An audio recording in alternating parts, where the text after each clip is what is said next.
Hi, I'm Chris. Welcome to Season 3 of Ocd Geeks. And I'm Jack. Hi guys, welcome back. How are you doing, Jack? Well, it's fine here, Chris. I am finally glad that we started Season 3. I was waiting for it. What about you? Yeah, same for me. Actually, guys, this is the second time that we are recording this episode because we experienced some kind of technical issues. We are looking forward to start from scratch. Yeah, guys, that is exactly right. Actually, we tried to record something new for the first time. Now Chris will explain it a little bit more in detail. We had a new idea for this upcoming year. Yeah, we decided to change things a little bit, but don't worry guys, you will still able to find our thoughts about series and movies. Actually, we decided to divide the episode into different segments. One of them is dedicated to series and movies. So I would like to start with that one. Sure, me and Chris have this big passion for cinema and TV series. It was the main subject of our previous episodes, so you will know it, guys, by now. So let's dive in. Okay, so for the series and movies segment, this time we decided to dedicate it to a brand new movie that is currently available on Disney+.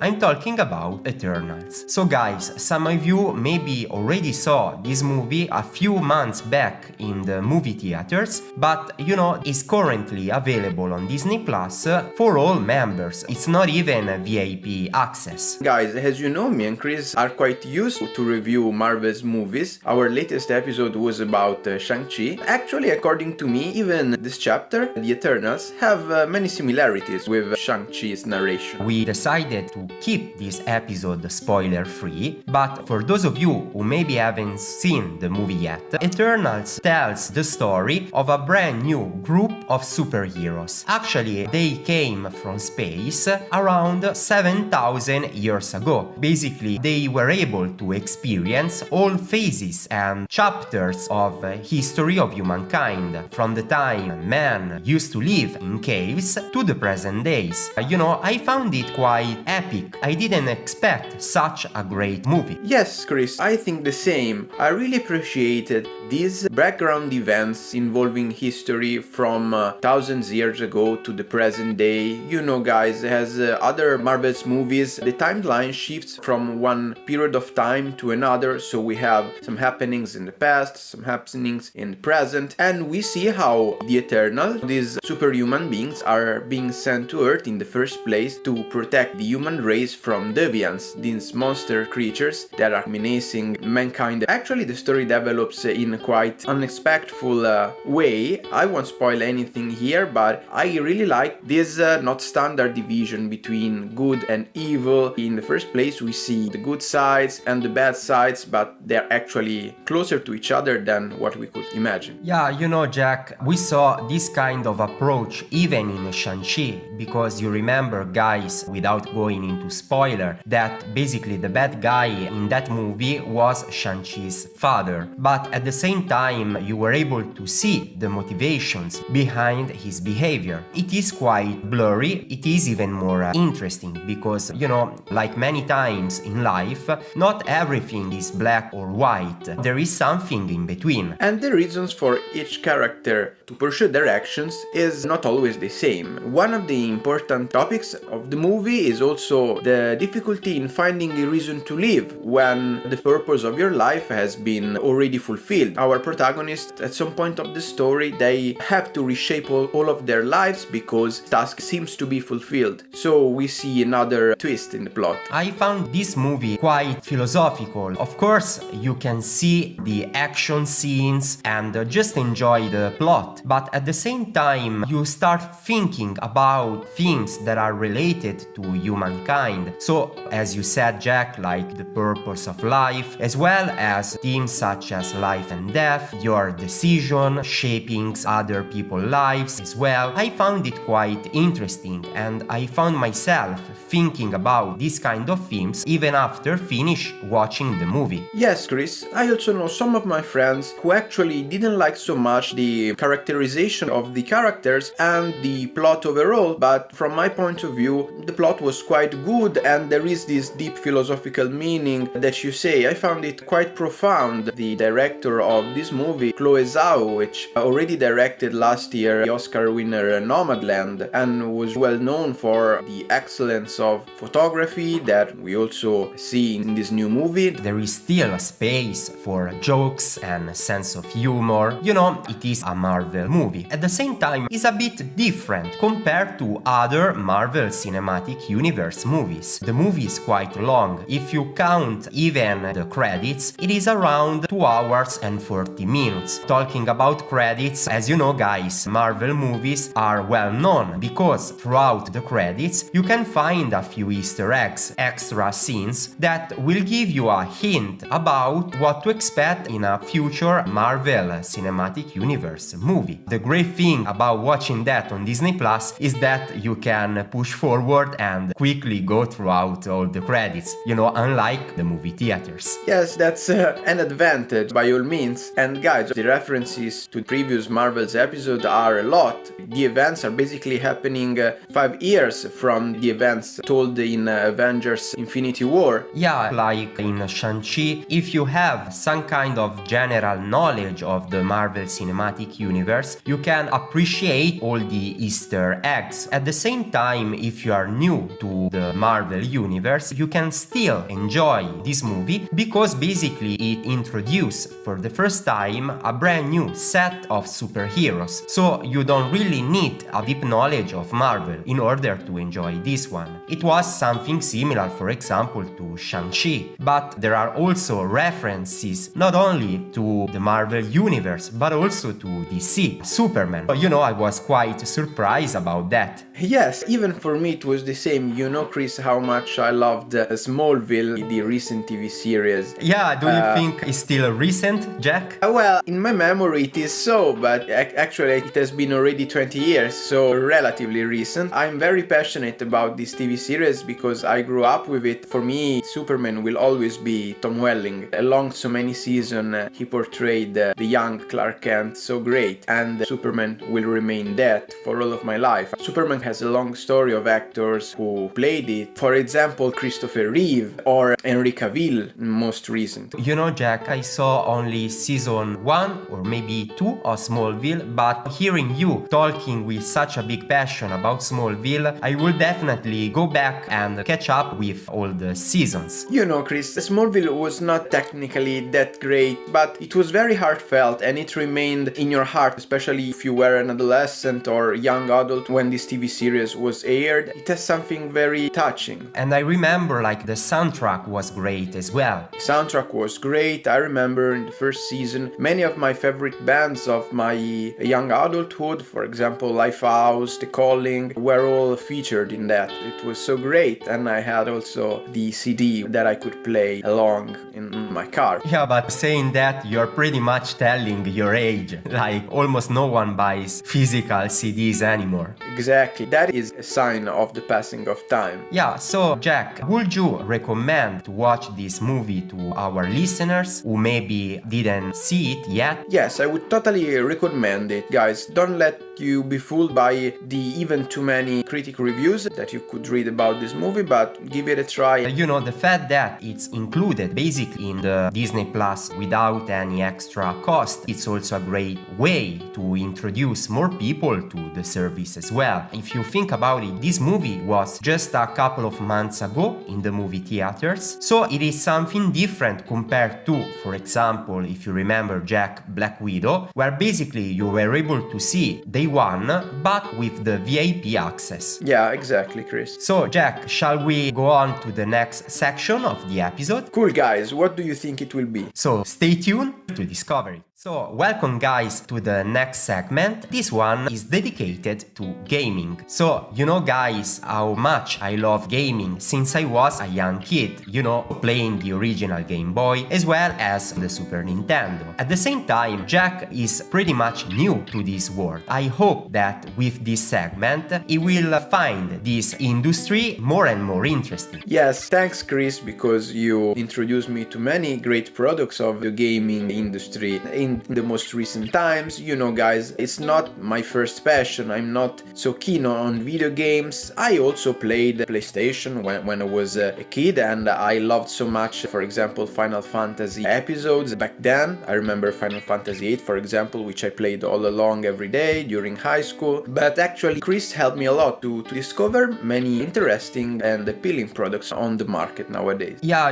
Jack, I think that many people, when they are talking about gaming, they think something mostly for kids or teenagers, but I would like to say that this is a mature industry. So you are able to find, of course, like mainstream products that are basically meant for a younger audience, but at the same time you can find products that are related to a more adult audience.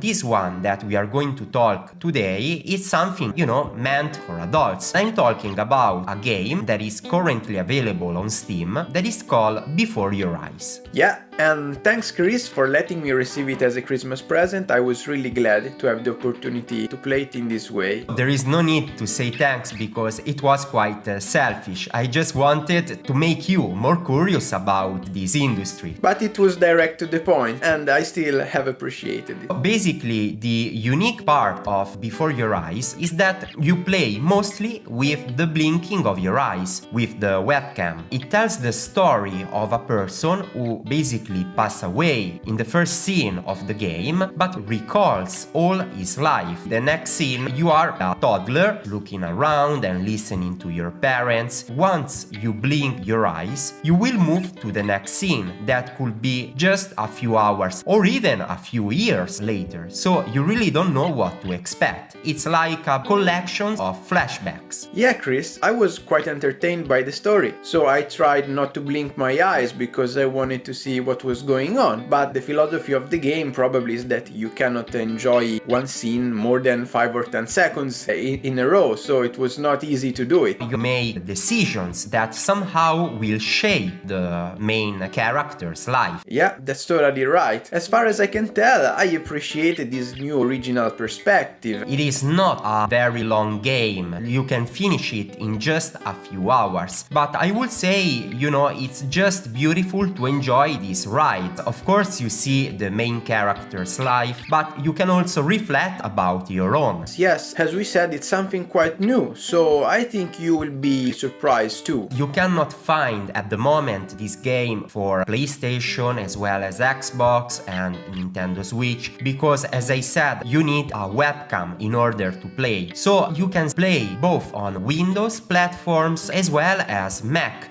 That's where both me and Jack played it. Guys, it's not so easy to find a lot of games for Mac, but this one works perfectly. Yeah, Chris, and it also reminded me of the video games that we reviewed a few months back, Life is Strange. It has some similarities with it, according to me, especially for the story and the way in which it is told. Even in Life is Strange, there are flashbacks and visions of the protagonists, of something that is gonna happen, and we have to puzzle out the story. So I appreciated both of these video games, even for the soundtrack, which was great for both of these products, and for the storytelling. Yeah, I remember back in Life is Strange True Colors, there is a beautiful cover of Alex Chang, the main character, related to Radiohead's Creep. That I enjoyed it, since both me and Jack really likes Radiohead. Yeah, Life is Strange in particular, it featured great artists. Yeah, guys, going back to Before Your Eyes, I think now it is not available yet for VR, the virtual reality, but I think it will be amazing just to play, with some kind of headset in order to experience even more the feeling to be the main character. Sure. So guys, did you already play Before Your Eyes? Maybe you are a long-time gamer like me, or maybe you're just thinking to start. Anyways, we will be glad to hear your feedback, and ideas. Let us know in the section comments down below. Even if you have some video games that you wanna suggest us to review or give it a try, just as Cris said, let us know. Yeah, next time I will talk in a deeper way about what I'm currently playing, mostly my Xbox Series X as well as the Nintendo Switch OLED. So stay tuned for updates. Here we are to the third and final section of our episode. So guys, the last section of the episode is dedicated to language and daily hacks. So what to expect from this section? We are going to talk about language learning as well as personal development, music or books, anything that makes daily life more interesting. It can be productivity, a new album or band. You can expect this kind of things, as well as of course mental health, since we are the Ocd Geeks podcast. We really care about this theme as well. Yes guys, that is exactly right. You know how me and Cris love languages and learning them. We have both studied languages before in our life, and how it is important also for our mental health because it increases our productivity. So for those of you who are not familiar with us, of course, welcome to our channel. Me and Jack are native Italian speakers. We decided to record our podcast and channel in English because of course it is fun, but at the same time we want to speak to a wider audience compared to, just Italian speakers. So as Jack said, we have a big passion for languages. Beside Italian and English, I have a big passion for Japanese, while Jack has a master degree in Russian. He's fluent in this challenging but beautiful language. Yes, a little bit rusty at the moment about Russian because I finished my studies long ago and I've been many days not working on my Russian, so I have to catch up again. I can relate to that because my French used to be quite good when I was a university student, but now after several years without practicing it, I feel like I'm losing quite a lot. Every day I'm talking in English and not French. Going back to Japanese, many of you like us think about the new year 2022 as a great starting point for catching up with old resolutions as well as starting new ones. Yes, Cris, I would like to show you which book I'm currently working on, introducing my way to improve my Russian and refresh my memory. This book is right here and it's by John Fowles. It's called The Collector. It actually is an English edition with Russian translation on side, so I can read it in English and see the translation in Russian. I find directly the words which I want to know by just looking at the text. The learning is quite fast. It's a very useful way to be more intuitive in the learning. So Jack, one of the main struggles if you want to start with a language, or even more if you didn't study in a long time, it could be even a couple of years, your target language, thinking about how or where to start now. Even in the past I was tempted to do as much as I could every single day, but I found it that in the long run this strategy is not helpful. This year I decided just to dedicate a bit of time every single day to Japanese. So I started with just 10 minutes, but I'm planning to upgrade bit by bit. If you set up even 10 minutes, it can be really nice because it is quite easy to accomplish. If you want to do even more, that's amazing. You can still find 10 minutes even if your schedule is really busy. Yes, even if it's tight, I think guys, just as Cris said, 10-15 minutes a day can make a great difference in your improvement of the language, and to refresh your memories can be enough. What about your Korean, Cris? How is it going? My Korean not so well. Actually, one of my dreams was not only to be fluent in Japanese but also to start learning Korean as well. I enjoy watching Korean dramas, so I wanted to dive into Korean in a deeper way. Besides watching series in Korean and get accustomed to the Korean sound that is quite